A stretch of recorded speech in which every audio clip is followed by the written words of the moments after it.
I'm just going to bring up the presentation here. So, a second. Great. Okay, well, welcome everyone. This is a really exciting webinar for us today. I think this is the third or fourth that we've had in the Start Evolve series, where we're going to go through different components of, what the future of the START network might look like.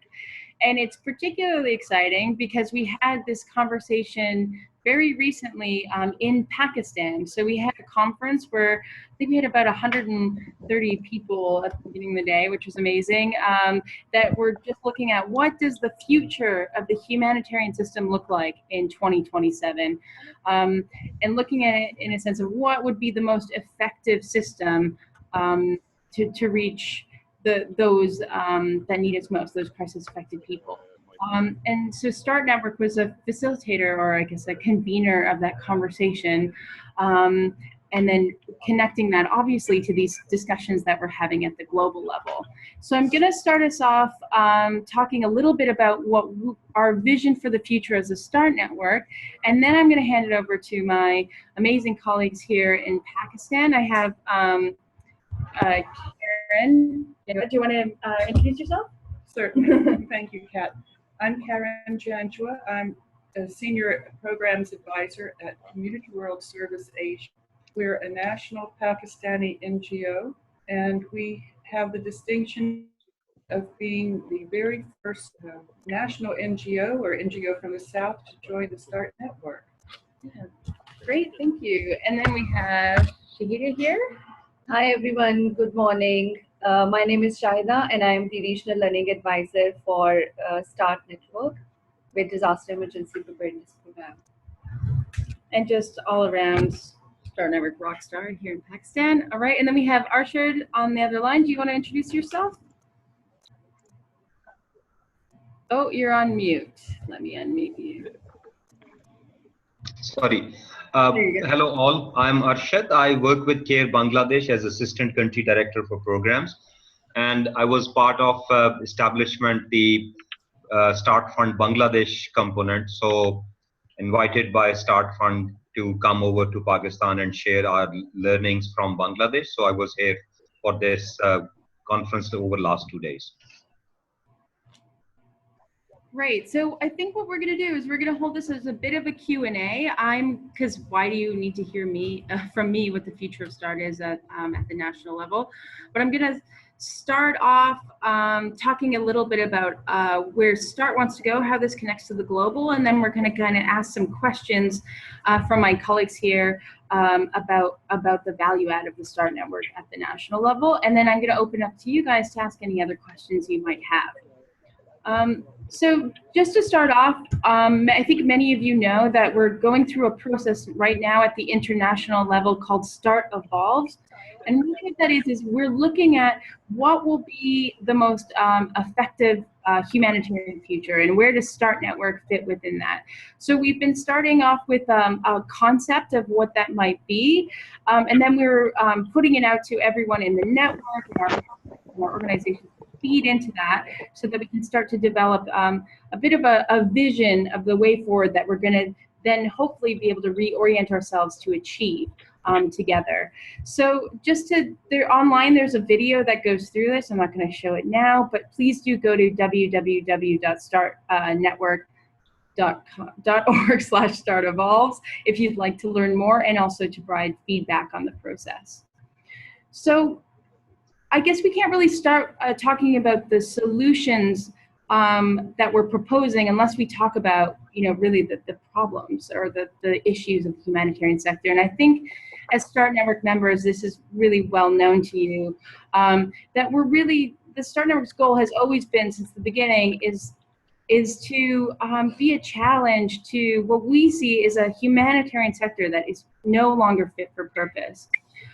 It's incredibly slow and risk adverse. It's incredibly centralized and top-down decision-making. So we don't really, accountability is generally for donors and not built on local expertise and knowledge or decisions not being necessarily unseen. And it's generally, we respond as if after the events happen. So it's generally based on media attention or political will. instead of the actual need on the ground. So the START network, the future that we've always really been aiming for is something that is more locally led, so that you have power and capability as close to the front line, that we create mechanisms that provide more predictable funding, so that we become risk managers rather than responding after events, and that we look for global alignment, not necessarily that we're become centralized in one thing, but we enable an ecosystem of organizations to achieve this goal together. So that's really at the heart of everything that we're trying to achieve. So I'm not going to go into where we've come so far, because I'd like to hear from our colleagues here today.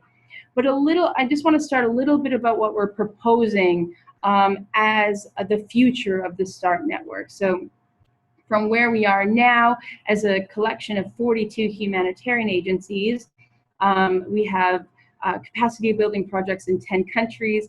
We have the START Fund at the global level, and then also a pilot in Bangladesh, and then also some pilots under the START labs, looking at different kinds of drought financing facilities, other kinds of financing mechanisms. So really, when we took this experience and learning to develop essentially what we think the future will look like.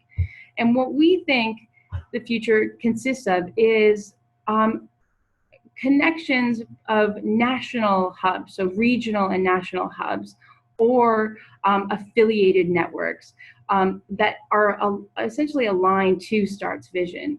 And within those hubs, we think that they would be able to either implement preparedness strategies and mitigate risks to respond earlier. So either through something like a START Fund mechanism, but potentially even one that goes a bit beyond, that connects to different sort of financing facility and insurance products. So financing mechanisms that are formed by risk models, that they would be able to experiment and implement with innovations, share learning and connect to other hubs rather than to a central global, and then to be able to attract different kinds of finance. So really diversifying their donor base away from governments. And we think that to support this, we need three other different capabilities. And one is a what we're calling a financing service function, but it's essentially a standardized due diligence approach. So that will enable us to bring a more diversity of actors into the system, and to have a START network platform that that would connect, that would hold the principles of the network, provide the sort of aggregated services and innovation that could feed into the different hubs. And then at the center of that, to connect any of the financing facilities or at the local level or at the national level would be a centralized fund. So one that would be able to top up funds when they're overwhelmed, and also to really provide those contingency funds for countries without these kinds of facilities. So we have, this is the first webinar that we're going to talk about the hubs. We have another one that was last week or the week before on global financing facility, what that concept is. So I do recommend watching that webinar if you want to learn more. And we'll have two more in the future looking at the due diligence model in the START network platform. So I guess just to sort of finish before I ask a few questions to my colleagues, is that in order for this to really work and to really devolve the network as it is now, we think we need really four things. And we need to develop, a network culture, so that even if you have very different network hubs that are contextualized, that you recognize still the things that connect them, the things that make them the START network. That you have also some agreed rights and obligations of members and hubs, so that you know that we have quality and standard of the network brand internationally. And we also think we need different types of members in this future to really be effective. So looking to go beyond just NGOs, but create those partnerships with frontline responders, second-line service providers, commercial and social enterprises. And then also having a way of really just affiliating with the membership and having types of due diligence to access our services. this last thing looks at, like, if you watch the video, we talk about what we might think, how a response would be different in the future. And it talks about having a local level consortium that are insured, insured against certain risks or hazards. They have a pre-agreed plan that once triggered, they can respond together and have a platform in which have a platform that was completely transparent, etc. So we talk a little bit about, well, you know, what are the different capabilities that we want to build within a hub, and it's essentially some of these things about having, you know, quantified risks, you know, pre-agreement of triggers, early warning systems, and collective platforms and predictable funding. But we don't. We don't want to prescribe exactly. We know that we want the services of the START network, but we want it to be contextualized. So that's where my colleagues are going to come in now, where we're going to talk a little bit together just about what could it really look like, the START network at the local level or the national level, and what really is the value add of it, and where does the START network fit in into quite a complex humanitarian context in these countries. So I'm going to start off, I'm going to ask some questions, and then I'm going to put people on the spot. Are we okay with that? Yeah. Of course we are. Okay. Arshad, are you okay? Can you hear me okay? Yeah, he's muted. Okay, you're going to have to unmute for us to hear you. That's okay. Okay, well, you're going to go first. So I'm going to start. Okay, can you hear? Okay, so I'm going to start off first with a question. So where do you all see the START network in the humanitarian context of either Pakistan or Bangladesh? I might start with Arshad. Can I start with you? Because can you? Perfect. Okay, I'm good to go. I think otherwise, in general, globally, this we all know about the importance of START network, which is around a holistic in addressing disasters, from anticipation to preparedness to experimentation and to quick response through the Rapid Response Fund, and bringing the like-minded organization having diverse and wide reach together on a platform just with regard to this. Over the last 2 days in this meeting, these components were further recognized by participants here, particularly for local NGOs. They indicated the value of being connected with others more as a equal partner on a same platform, which probably is not present in many countries. So in Pakistan, there are platforms which is one is separate for national or local NGOs. There is another one for international NGOs. These different actors meet on different places, but not as a consolidated discussion or discourse on this subject of changing the way we are presently handling, preparing for disasters. So this was value add considered, and in one group session, this was shared back with the in the plenary by the different actors attending that session. On the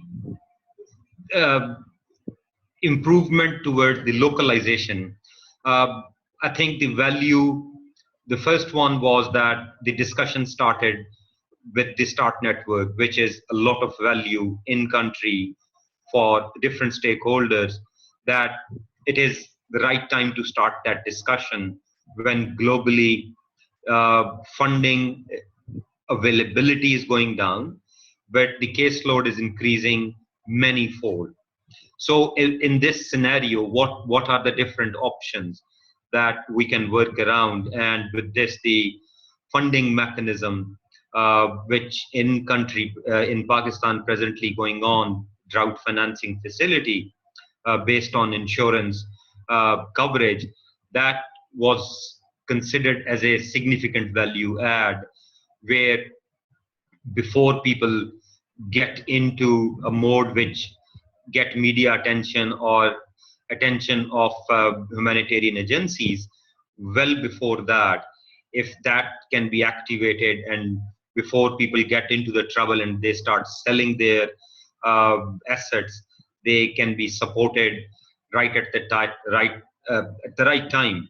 So these kind of additional values people see bringing both at its own origin level, that how and where it would be uh, responding, and localized funding, bringing closer to communities, giving equal chance to local NGOs, which definitely still has to be worked out. But yes, the discussion has started in the right way.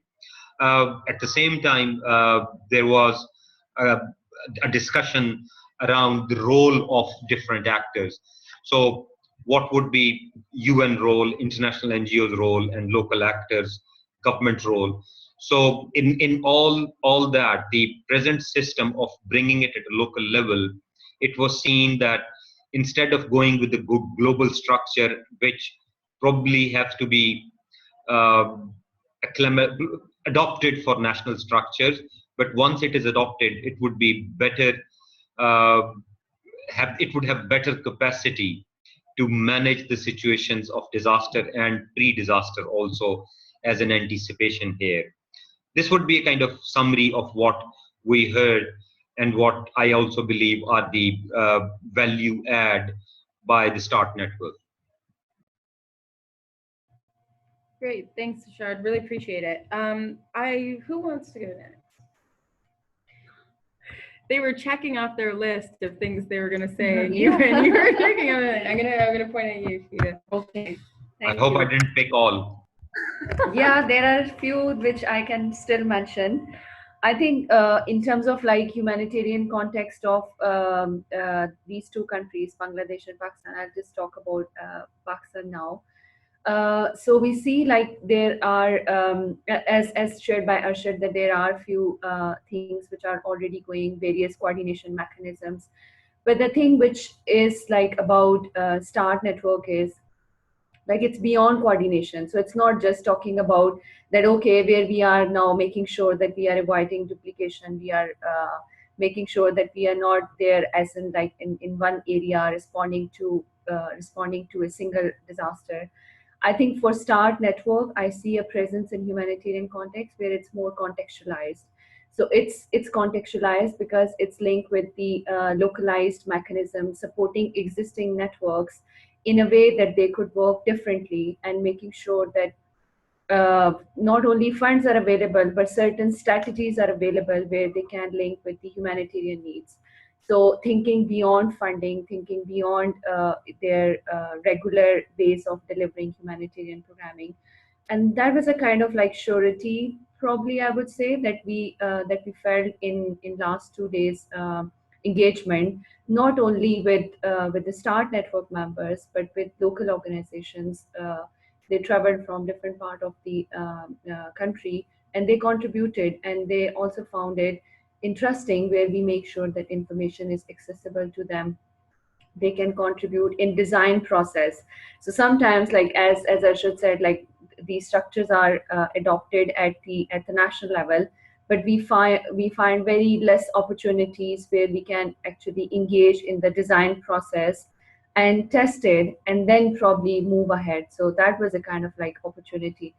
I would also like to mention that, like in terms of like coordination and engagement with the non-government actors, we are also engaging Department of Disaster Management. So they should be involved, and they should also be engaged during this process to make sure that responses are locally designed, implemented, delivered timely, and then we are also building on anticipation and predictable funding mechanisms.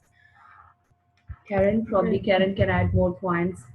Now, one of the opportunities that I see with START Network, having a hub in Pakistan, I'll speak particularly to Pakistan's experience, is that we see some perverse dynamics going on within the sector.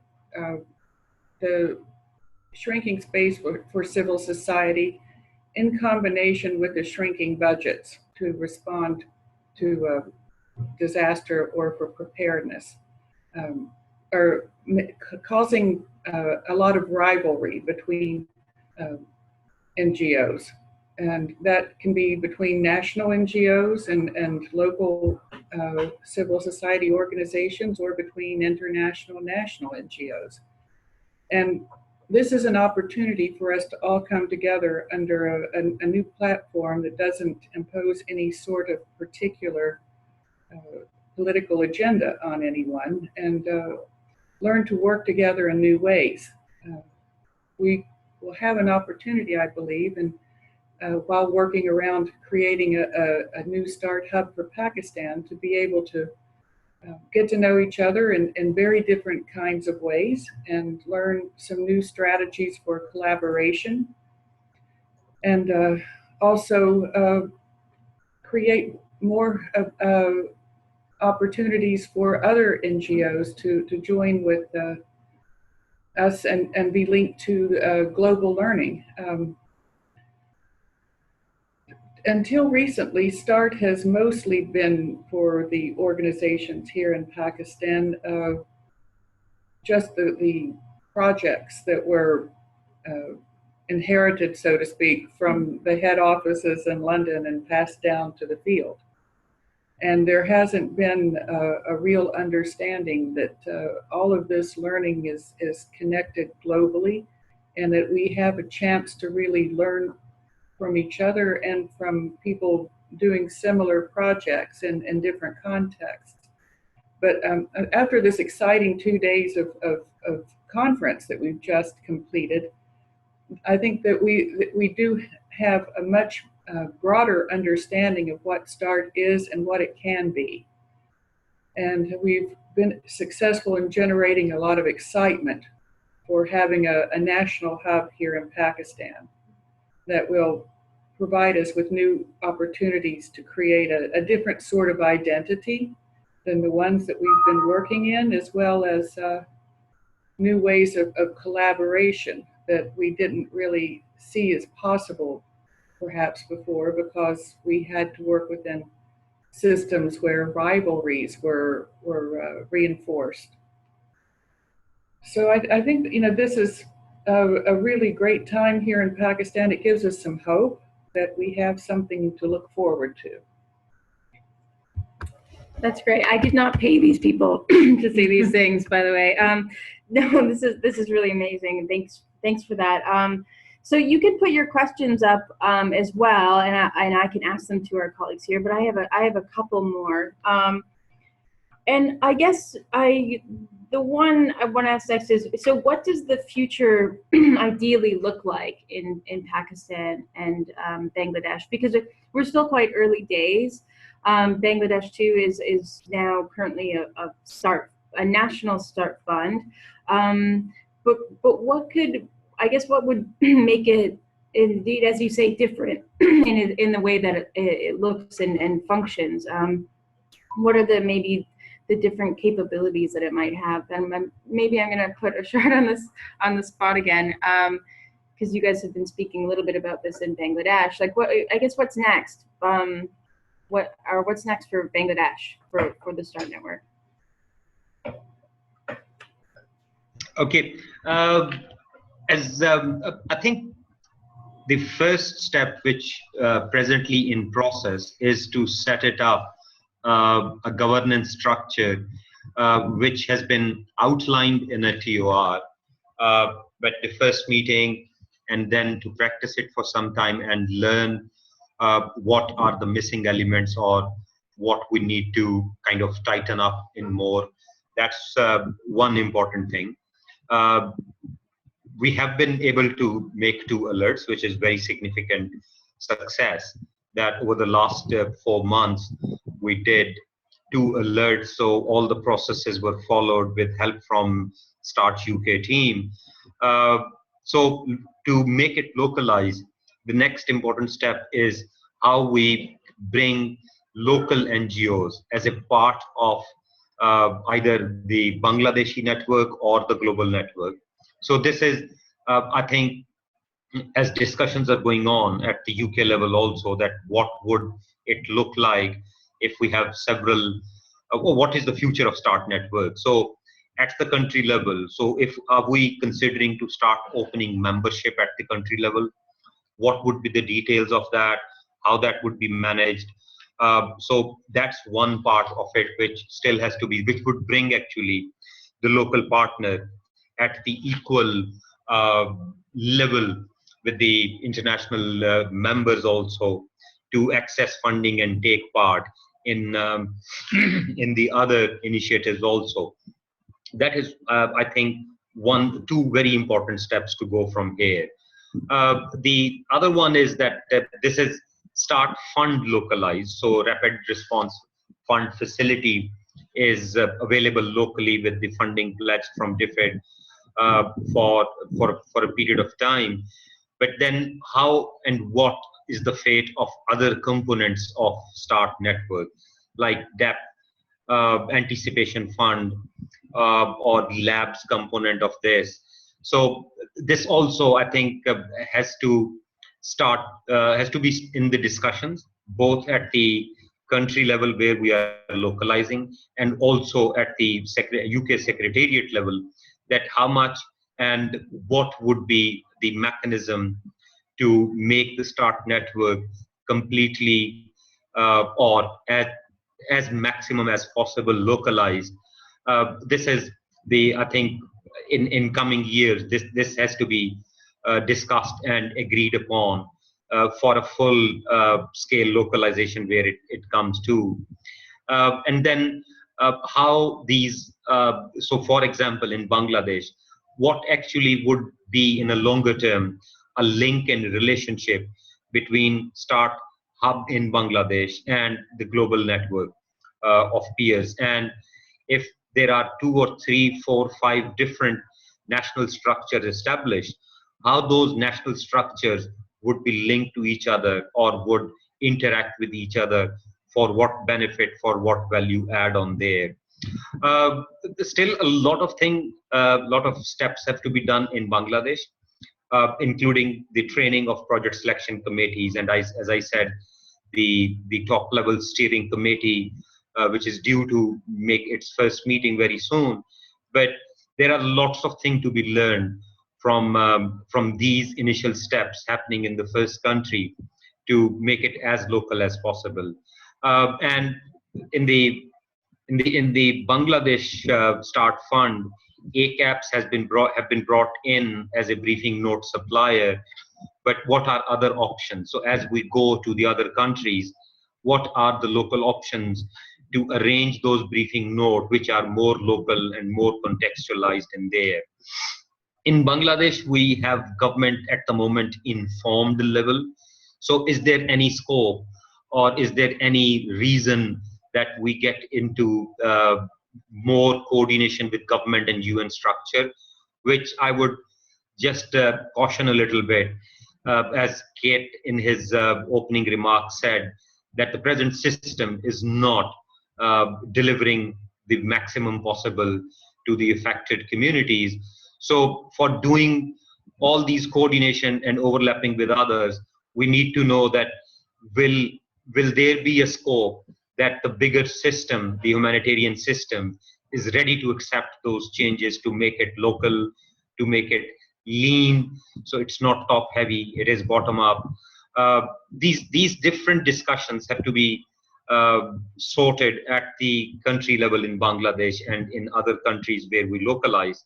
But also, it's very important time and the period for Start Global Fund, the discussions happening at the London level, that how and what it will look like, or it should look like in coming years. Thank you. Great, thank you. I'm gonna pass it on to Sheila. We'll go in the same order.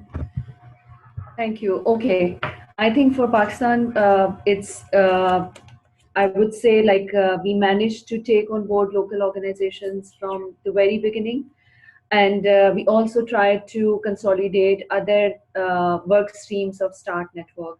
So it's DFF or DEP or Start Fund decision making group. So it was very great opportunity for us to look into completely different perspective, and then also having like chance to hear Bangladesh experiences where they more talked about governance and setting up mechanisms for localized Start Fund. I think for the way forward, I see that we really need a clear-cut TORs for and the structure for the hub, because we want to support existing networks and humanitarian system, but definitely it's not going to be same. So it needs to be changed, and that change need to be embedded from the design phase. So that's one thing which we will be working on, and then probably looking into more that how we can work on the capabilities which we already have in place from different work streams which are quite active for many years, and the lessons learned from very local level engagement with different local organizations and START network members. We also see that there is quite scope for consultations, and consultations not only among START network members, but consultations with the partners of START network, with other key actors in country, because we see like in coming years technology, localized response, contextualization, cash programming, forecast-based financing, things like that. It's going to be there, and that's the kind of like value addition where START can play and contribute from its side. And then finally, of course, we need to work on governance structure, and we are really thinking around that how we can how we make sure that we are not repeating the same probably challenges that the Bangladesh team had. So we should think about it and move ahead where we make sure that, okay, our decisions are localized, but again, connected as well with the global or the regional hubs. I think that's probably for us to go around. Karen? Yeah. Thanks. Thinking about what the future looks like, we had a lot of different answers for that over the preceding 2 days. One of the things that came up repeatedly was in the future that we would see ourselves being able to be more efficient and ready in our responses to humanitarian crises, because we would have eliminated a great deal of the trust deficit between humanitarian actors and stakeholders of all types. And that is, I think, a very, very important aspect of what we see the future to be. Some of this would come about by building more efficiency into the system, the ways that we work, by looking more at complementarity, recognizing the strengths and compensating for the weaknesses of our fellow members, being able to be assured that funding is available when crisis strikes, and being a group that's generally speaking more cohesive and more effective, and therefore more trustworthy and a better partner for the government here, and being able to work with them on a different level than what we have been able to do previously. So I think those are some of the most important things that the future will hold in the longer term. And of course, the things mentioned by Shahida and are the important spade work that we need to start on sooner rather than later, so that we can hope to make this future a reality. Great. If there are any questions, because when we did the global, where we're doing the global consultation, we get feedback, and the questions on hubs is like, I think we get is a third of the questions that we get. So please do put any burning questions that you have on that we can ask. The third one I'm going to ask is, does it need to be an independent hub? We look at the structure now. Could we have a future where the membership is centralized? Like, why would we need to have it as a hub level or independent? And maybe you think otherwise, but Arshad, can I start with you again? Or do you want a minute?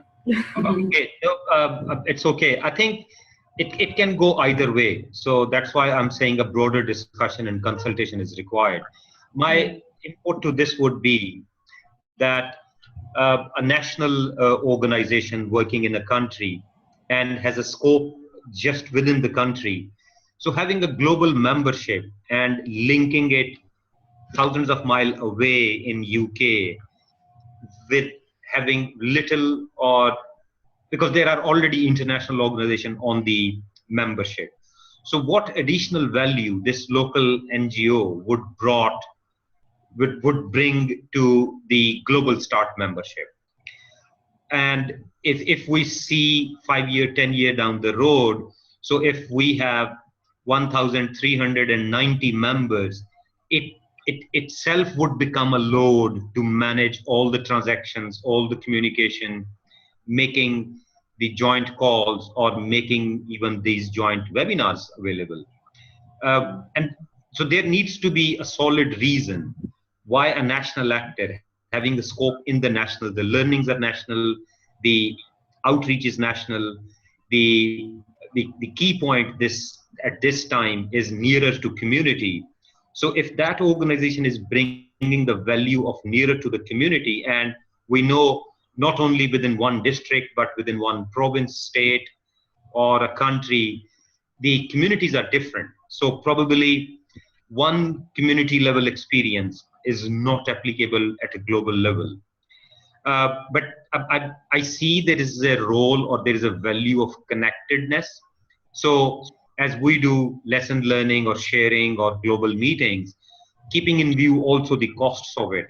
So a membership fee, for example, for a international organization is probably is affordable for an international organization, but in many cases, national organizations even do not have international currency accounts. So how they are going to pay for it? And then all this follow-ups and regular meetings and coordination and coming up with the models like drought finance facility or future lab or pilots. So to me, it makes more sense that if we open the international member of Start Network keep their country presence and become part of the national hubs as equal members, but we open the membership at a local level for the local NGOs to give them equal space on the seat, on the same table, they would come. Now for that process, so giving them a global membership would have a different reflection or would have a different phase of doing due diligence. So for a national membership, probably due diligence would be different than what we go for an international membership due diligence, which does not make sense for a smaller NGO, which has one district or two community presence. They are still local actor if they are efficient, if they are nearer to community, if they have the community access and community acceptability, and they can respond faster.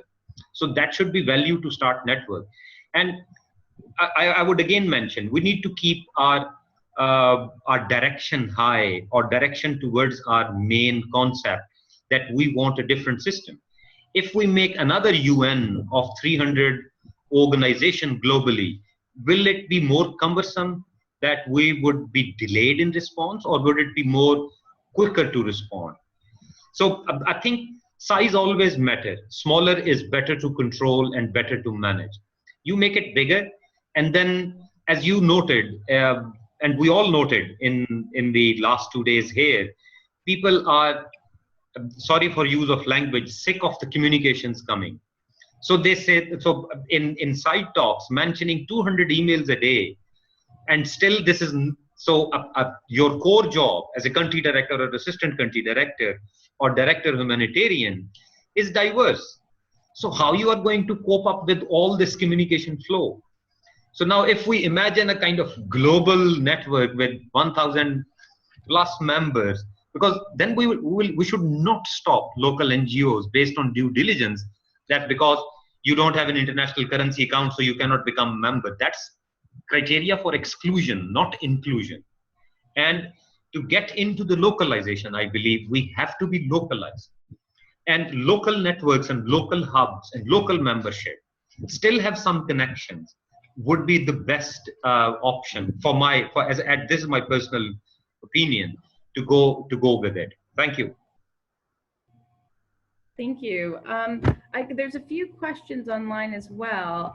Do you guys want to answer that question at all about does it need to be independent, or should I go on to other questions? Would you like to? I would just say that the independence question might be best decided by each individual hub, depending on what their legal situation is.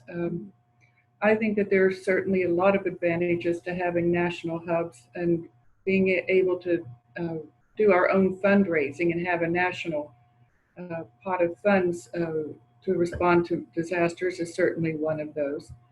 But we do very much enjoy being connected to the global office and hub because of all of the learning and the experimentation and opportunities to be part of that that we are able to experience. So both have being able to be a member of both a national and a global system have big advantages. And if we're thinking outside the old systems, we don't necessarily have to be one or another, just if or part of this one or part of that one. So I don't think we really need to separate the two at this point. We have many discussions ahead of us, I suppose. Yeah, and I guess in the structure too, we always imagine that the global connection would remain, and you would still have, a platform that would either still be providing some of the aggregated services, like some of this, innovative thinking, and we talk about having a conference once a year that connects everybody to share the learning. But I guess more the independence is just so that you can. Because without it, you continually centralize control.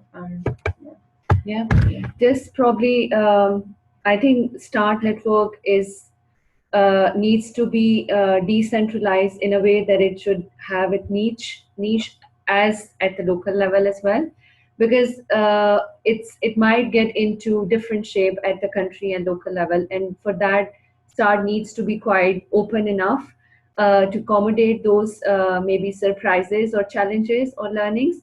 But on the other side, there should be certain control as well.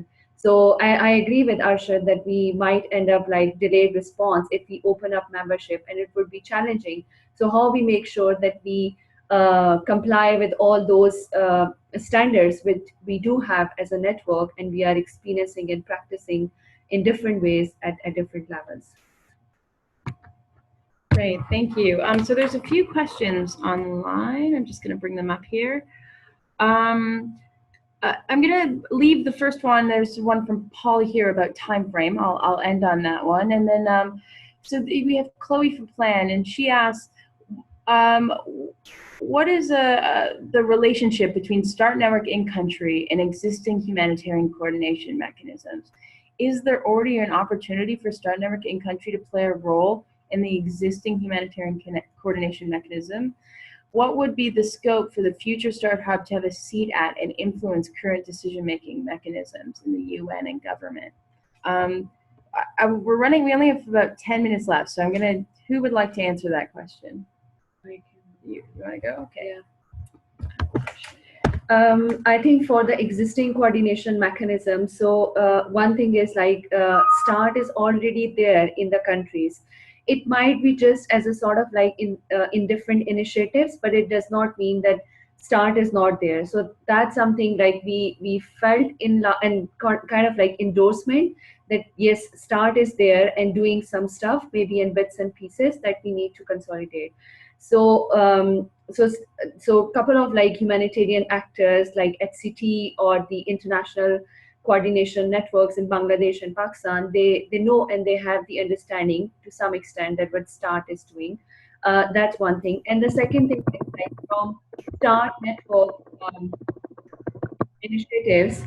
such as like DFF or like disaster emergency preparedness program. Like START is doing and developing longer term relationship with the existing network. So representing these initiatives in different coordination mechanisms, building the capacities or working through these mechanisms, such as in one of the initiative, we are working through cash working group, which is managed by UN. So it's not like we are not there, we are there and we are working through these mechanisms. And finally, for Bangladesh and Pakistan, we got networks of local organizations. So in Bangladesh, it's recently been set up called NAHAB, and START is engaged with it. And NAHAB is initiative of START network. It came out as a longer term relationship from one of START network project, which was supported by DEP. And similarly in Pakistan, it's working through National Humanitarian Network and institutionalizing humanitarian preparedness and response mechanisms. So going beyond sort of like event-based or training-based engagement with these networks. Great, thanks. And I don't know if the question is asking more, are we seeking to, why do we need another coordination mechanism? Is this just simply a coordination mechanism at the national level when these sort of networks already exist? Does anyone have an answer to that? Like whether this is just like another, yeah, go ahead. Oh, we go. Okay, can I share my view? Sorry, Karen, you go ahead. Yeah, I was answering this question also the last couple of days. Frankly, I don't see this as another coordination mechanism. We have, yes, other networks that are doing a great job here in Pakistan. Some of them do coordination and advocacy. Some of them work to bring people together across thematic areas and communities and create communities of practice. They all do their own thing. And this is something quite different.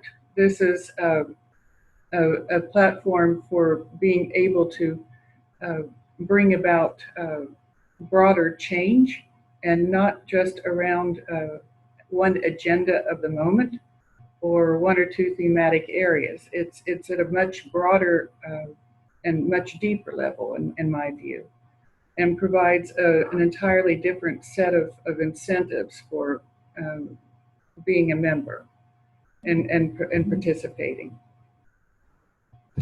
Arshad, do you want to go?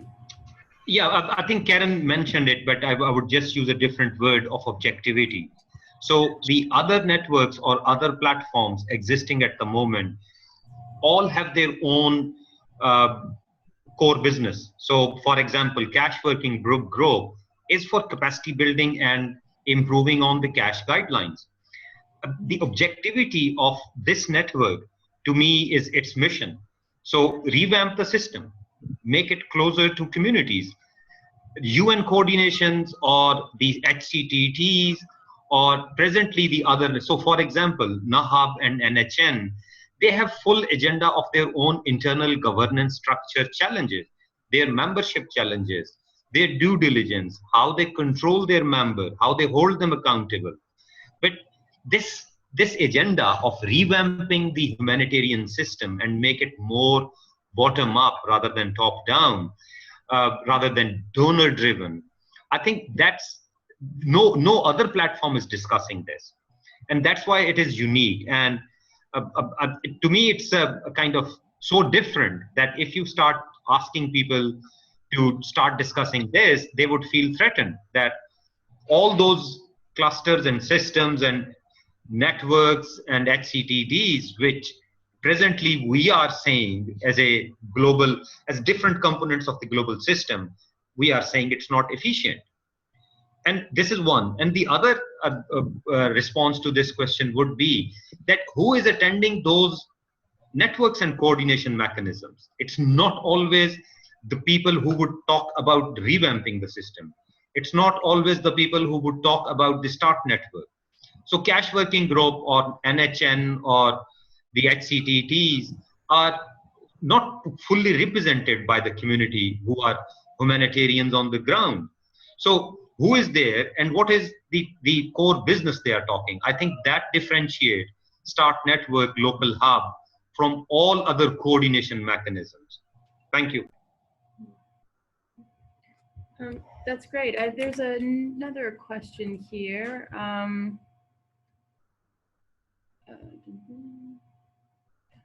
Similar to Kat's question, how would we best share the learning and innovation between hubs and the global? What should be done to make sure that there is equality between hub and national platforms with any global structure? That's a good question. You want me to answer that? Yeah, I think that that's why it was suggested that there would be some form of independence between the hubs, and that we, instead of making necessarily connections between the global STAR network, that we would start to make connections between those that already exist. So for instance, we have Bangladesh. Arshad is coming over to Pakistan to share his learning, and likewise any of the learning that we see here in Pakistan could be connected through Philippines. But as we get bigger, we're going to have to look at providing some sort of platform to enable this sort of like conversations to happen at scale, and not be so, potentially not even be so dependent on the global STAR network platform, although it would provide we would assume that it would provide that digital platform and the space, but that they could connect together. And we have, one of the task teams is looking at feedback loops for the global structure. So how do you create learning in Pakistan and connect it to the global? And they're going to have their results. They're meeting actually tomorrow and then next week. So if anybody does want to join that conversation, or experts, please let us know. And I should mention that there are task teams going to be, one on the rights and obligations of hubs, the governance structure, the feedback loops, the risk, membership. So all these questions that we're having and are coming up, that we have task teams that are specifically looking at proposing solutions to these that we can test over the next 3-year period, or even within the next 6 months, and then kind of see how it's going and then pivot as necessary. I think we won't have all the answers now. I think we're going to just try to propose things based on the learning we have and see where it goes. Can I say something, Care?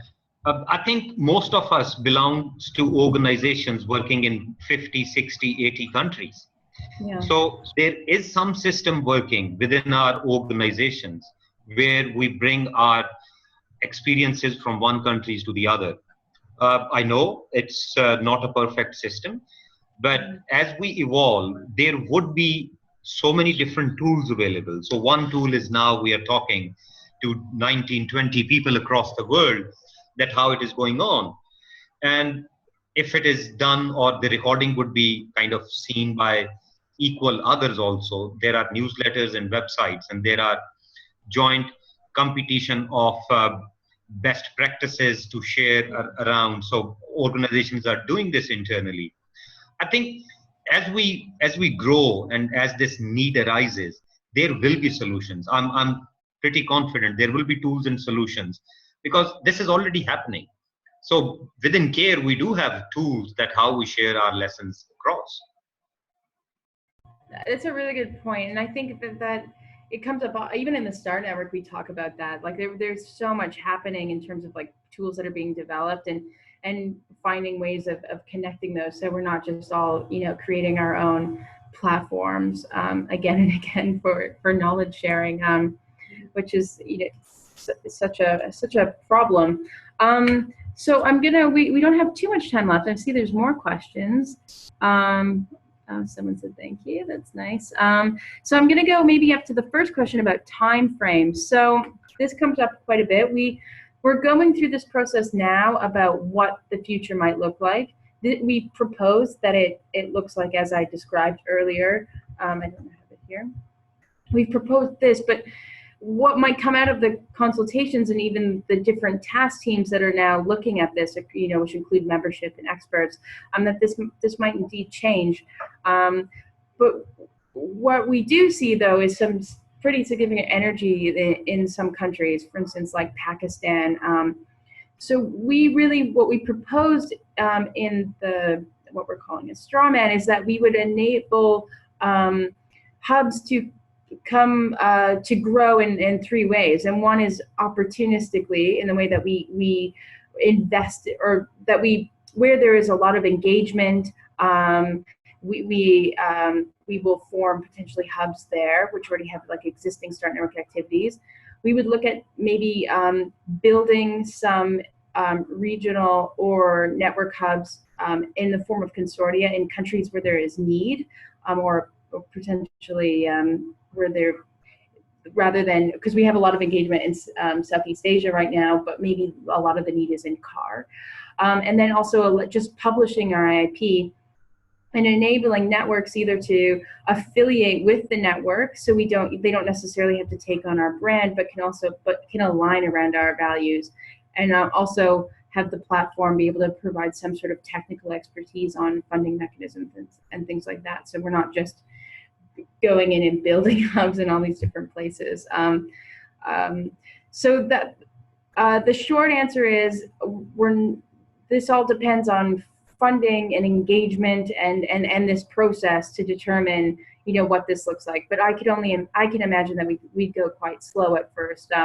Starting with we have Bangladesh now, starting with a country like Pakistan, taking that learning and then seeing as we go, or if there are members that are willing to take on initiative to start them as well, that might be another way. So I think this is all, the transition will be more clear, I think, after November.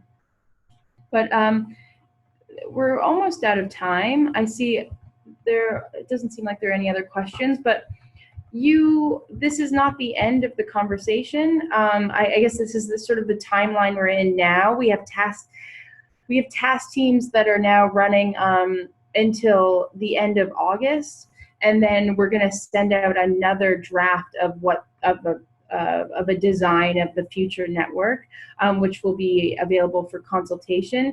Then the assembly meeting will be meeting in October to kind of do a check-in on on whether they accept what this looks like, and any additional questions. And then we'll have the assembly in November, which will not necessarily be, it'll most likely be we are committed to a process to evolve the organization in this direction and learn based on these areas. But more to come on that. So these are the ways that you can get involved. You can feed back into the strawman document. So that's the proposal I was saying. Please connect your colleagues, your in-country, your partners, etc., to the website. You can see it there, where you can read all the documents and see these webinars. You can obviously join these webinars. If you have any comments after, feel free to just submit it in that link there below. You can join a task team. They're all meeting very soon. But there's, as I said before, one on governance, one on feedback loops, one on membership, one on